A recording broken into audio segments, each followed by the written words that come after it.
Thanks to the support as a channel member, Kim Daniels. Transfer window is open for January, boys and girls, and worry not, we signed an old man who's probably not good enough to get in our team.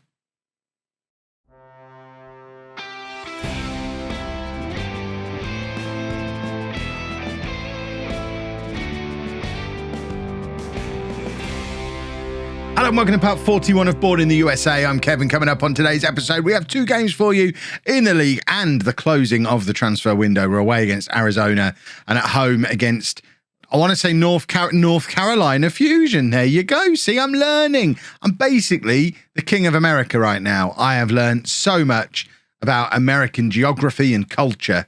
You're welcome. Since you were last with me, this is what's been going on. We had the defeat against Charlotte 2. But we are still in the FA Vars, so yay for us. But we're also winning league games as well. The league table looks thusly. 25 games played, 45 points on the board. We're looking like we're going to be very comfortable for a playoff spot. But automatic promotion is, I think that went with that defeat against Charlotte. It's Charlotte versus Charlotte today, the battle of the Charlottes. But Wolves Academy are running away with things. Charlotte are fairly close to them. If you count 8 points as fairly close. And I do, because the gap between us and them is 12 points. So 8 points for me, really, really close, because Wolves are 20 points away from we are. Yeah, it's all about the playoffs. We'll hopefully get into the playoffs. If we can win the playoffs and the FA Vars again, everyone's going to be very happy. Talking of being happy, I mentioned we'd signed an old man. Here he is, Jeremy Lynch, 34 years old, a 100% goal-scoring record in international football. 1 cap, 1 goal for Jamaica. He's a 3-star current ability striker. The main reason we brought him in is because, as mentioned in the last episode, we lost Tyler Forbes, so we didn't really have our 4th striker, so we needed one, and he existed. So we brought him in. He's been playing in Vietnam for the last 8 years. Previously was in Jamaica, USA, El Salvador, Jamaica again. So he's done the rounds a little bit. Was banging in the goals in Vietnam. So to me, that means probably going to be absolutely spot on for the 7th tier of US football. You can see some of our fringe players have left the club as well. And one more player has come in. He's not very good, but he can play attacking midfield and left back. And I find that intriguing. Jack Pino, 2-star current ability, 5-star potential, and was playing regularly in the Atlantic National League before we cruelly dragged him away from Mass United. And now he'll comfortably sit in our reserves and have a lovely old time doing it. So who's the real winner here? So in goal, Izaguirre. Well, you'd met him, hadn't you? I'm sure you met. Had you met him? Was he already here last episode? I'm now looking at my transfers again, thinking, we signed him back in November. You must have met him. But maybe he was one of those that we brought in but hadn't registered yet, so I didn't bother showing you him. He's our new goalkeeper. He came in from Andorra and has come straight into our team and looks pretty good. We also signed this guy at the same sort of time, Begenk Beknazarov, who's a Turkmenistani international, 3-star current ability, 5-star potential, theoretically best centre-back at the club. I'll be the judge of that. We haven't played him yet, but he's been playing in Turkmenistan. It's quite fun managing in the US because you can sign players from anywhere in the world because we don't have the work permit issue. That's another thing about American culture I've learned. Really, really easy to get a green card. There we go. So this is our team for the game against Arizona. We're going with Izaguirre in goal, Maldonado, Arriaga, Brook and Costa at the back, Paulus and Briones in midfield, Williams and Huyan out wide, and then Stone and Hernandez up front. Where is that defender? And why am I not using him? What have I done with him? I may have forgotten he exists. Where is he? What team have I put him in? Why am I not using him? I've put him in the under-23s. I guarantee what I've done is I've put him in the under-23s and completely forgotten that he exists. So what I'm actually going to do is get him into the first team squad and stick him on the bench for today. And then we might end up using him because I should be using him. And it's one of those things where I signed him in November, forgot about signing him. And then I've obviously registered him for the squad at some point, presumably when I was half asleep late at night. And then, yeah, he doesn't exist. He's in the under-23s. He's dead to me. I know there's nobody any good down there. Forgot about the poor boy. He wondered why he came all the way from Turkmenistan to play in our under-23 team Well, now he's going to get an opportunity to sit on our bench away from home at FC Arizona, and it's Arriaga to take the free kick, plays it forward to Maldonado, and Maldonado's going to have another go at lumping it forward towards where Jorge Hernandez is hanging out, but he doesn't actually find him, and it's Arizona with the counter-attack coming back at us. They're getting plenty of time and space to make something of this here. We're not really coming close to making any kind of challenge, and Arizona have gone 1-0 up on 13 minutes. It's a 27th goal of the season for that guy, so he's in Jorge Hernandez territory. Has Hernandez even got 27 goals yet this season?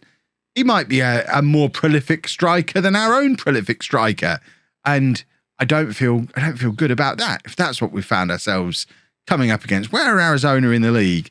Why have they got a striker scoring all these goals? Williams I was ready to do the call, play it forward to Maldonado. He eventually did.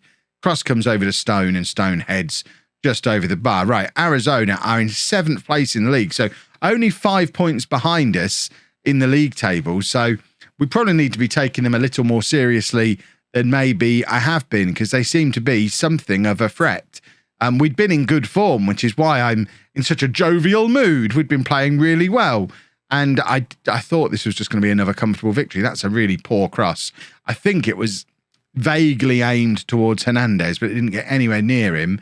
And now they're trying to get it up to their free-scoring striker again. But Jeff Brook is wise to their antics and heads clear, but only as far as an Arizona shirt, because that's how clearances and tackles work in Football Manager. They always go straight to the opposition, and they're building up another attack here. And once again, we're not really closing down in midfield, because as we've seen many times over the years, we don't really have a midfield. He's good. We might need to scout him, because he's getting into some very interesting positions. I'm pretty sure, is he available to sign? He's only 17 years old. He's available to sign. I mean, I'd have been on board with offering him a contract midway through the first half. Apparently, he's not interested in discussing it. Hopefully, the message got through to my players, though, that I just tried to offer him a contract. And as a result, we've grabbed an equaliser just before half-time. Huyan gets the wrong side of the goalkeeper, but it led to a goal. So he's not the wrong side of him at all. He just judged the flight of the ball better than the goalkeeper did, got in behind him, and is there to head it home to make it 1-0 right on the stroke of half-time. And now we've got the opportunity to go out there and make this game our own if we can grab a hold of it properly in this second half. Very interesting and useful chart has appeared on screen for us to really make note of. We'll make some changes off the back of that. Great. 66 minutes gone. First highlight of the second half, and it's Arizona who've got the highlight. Cross comes in. Izaguirre, I'd like to say he had it covered. Maybe he didn't. But 70 minutes on the clock means it's time for me to make some substitutions, and we're going to have a look at this new defender. Beck Nazarau comes on. We're also going to bring Johnson on. And you know what? We're going to do a treble. We're going to bring Favre on as well. We're going to try and shore things up at the back with our new centre-back and try and create something new up front with a couple of fresh pairs of legs coming on up front. But it is Arizona who have the corner. Charlotte 2 are 3-1 up against Charlotte Academy. So it's Charlotte 2-3, Charlotte Academy 1, because American Tier 7 football is nuts. And we're now 2-1 down, and it's from a set piece. We shouldn't be conceding from set pieces like this. We're good at set pieces. That little graphic we looked at before made it very clear just how good at set pieces we are. But they're not coming off for us today. And it's another corner for Arizona, who are definitely getting the best of us from these situations today. Brook heads clear, but once again, only as far as an Arizona shirt. And it's 3-1, and it's a set piece again. Remember when it said play for set pieces? We're rubbish at set pieces today. Why would we play? I don't want to see it. Oh, right. Well, this has put a dampener on things. Today was supposed to be an episode of celebration. Johnson's in here. It falls through to Huyan, and that is an absolutely stunning goal from Huyan. But I don't think it's going to be enough. Jorge Hernandez has been nothing today. Is he even playing? I think he's sort of involved in this. In fact, he's not. It was Paulus and Briones who combined to get the ball through to Huyan. Remember when we used to have a striker who scored all the goals? He's been completely upstaged by their player today, and we've lost. We're definitely not going up automatically, and the playoffs are going to be a little bit of a lottery because every time we play a team in the playoffs, they give us a tough game. FM21's supposed to be too easy. You lot spent months during non-league to legend telling me how easy FM21 is. I feel like I've been lied to. Right, just the one change for the North Carolina Fusion game then. Ankiel coming in at left back because we don't really have a left back. So we keep trying different we keep rotating between Ankiel and Maldonado and dreaming of when we had Toby Neese playing there last year and how things might be oh so different if he was still here. We're still fourth in the league. I mean, we weren't going to go up automatically this year. It's a good season. Let's stop being negative. A left back will arrive sooner or later. Huyan on the right-hand side, trying to get something moving and luckily managed to keep hold of the ball off the back of that challenge, and Huyan continues his run and has the shot from the edge of the area, and it doesn't test the North Carolina goalkeeper. I want to see something of Hernandez today. This is starting to upset me a little bit. I think ever since we played him out wide for a little while, we've broken him a little bit. He did score a few goals once we moved him back up front again, but I've never known him go this long without scoring. He didn't look like he was in the game at all in that last match. He hasn't scored yet in the first 28 minutes of this one. It's all very troubling. I need a goal here to restore my faith in him as a player. Hernandez, faith restored, 26th goal of the season, which does answer the question from before. He's not scored as many goals this year as that guy for Arizona in the last game, but I bet he's got more assists, and that is a lovely free kick. Perfectly placed. Bourne 1, Fusion 0. You can see that one of the other Charlottes had temporarily leapt above us, but that goal puts us back up to third place as things stand. We've got another set piece here. Cross comes in, and who was that on the end of it? Brioni's getting on the end of it. I've no idea why he's the one getting on the end of a free kick. I don't think anyone else knew what was going on either. It's a 6th goal of the season, though, for him. I think that's his best goal return he's had in his 5 years or so here at Bourne. Imagine if Diego Brioni's finally turns into a decent midfield player after all this time. I mean, that's the thing. We know he's a good midfield player. His star rating's always been rubbish. He always seems to play well. He's on a 7.4 with a goal today. He's a good midfield player. We've seen him score some screamers over the years as well. And if he carries on as he is, it won't be too long before he's got the all-time appearance record for the club. If he's not already there by now, I'm not sure. That's a wild tackle. That's got to be a red card. And it's a free kick in another Hernandez position as well. That's Fusion down to 10 men.